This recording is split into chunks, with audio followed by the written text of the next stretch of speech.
गुलामी की हो। हम बहुत सौभाग्यशाली हैं कि हमने स्वतंत्र भारत में जन्म लिया। यूं तो आजादी की आग 1857 में ही जल चुकी थी।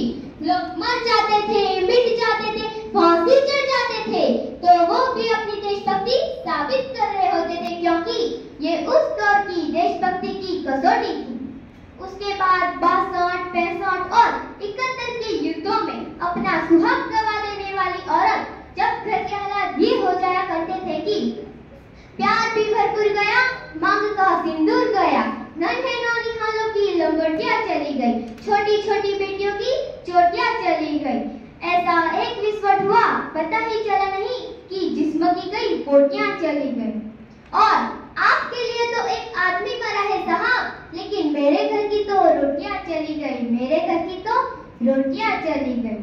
इस तरह सब अपनी देशभक्ति साबित कर रहे होते थे। तब देश बलिदान मांगता था, तब देश लड़ जाने को कहता था, तब देश मर जाने को, मिट जाने को, फांसी चढ़ जाने को कहता था।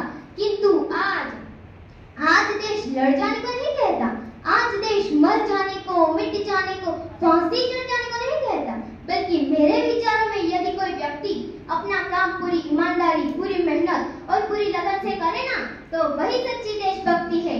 मैं नहीं मानती कि फेसबुक और व्हाट्सएप की टिप्पी को 3 रंग में रंगना ही देशभक्ति है।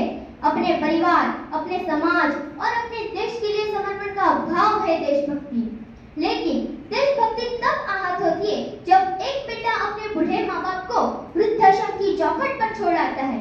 करा उठती है देशभक्ति जब मुसीबत में लोगों की जान बचाने से ज्यादा हम सेल्फी लेकर अपनी लाइफ बढ़ाने में लगे रहते हैं।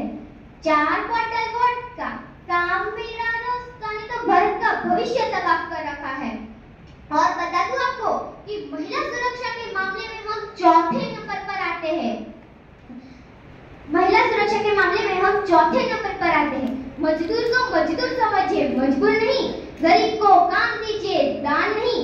अगर दान देने की इच्छुक है तो जीते जी दान दीजिए और मरने के बाद अंग दान देकर मरते हुए को जीवन दान दीजिए। यही सच्ची देशभक्ति और राष्ट्र प्रेम है। न हिंदू की जरूरत है, न मुसलमान की जरूरत है। अच्छा राष्ट्र निर्माण के लिए एक अच्छे इंसान की जरूरत है। अच्छा राष्ट्र निर्माण तब होगा जब स्वच्छता अभियान में केवल सरकार ही नहीं, पर सड़क पर चलने वाला हर एक आदमी हाथ बटाएगा। बड़ी बड़ी बातें नहीं, छोटी छोटी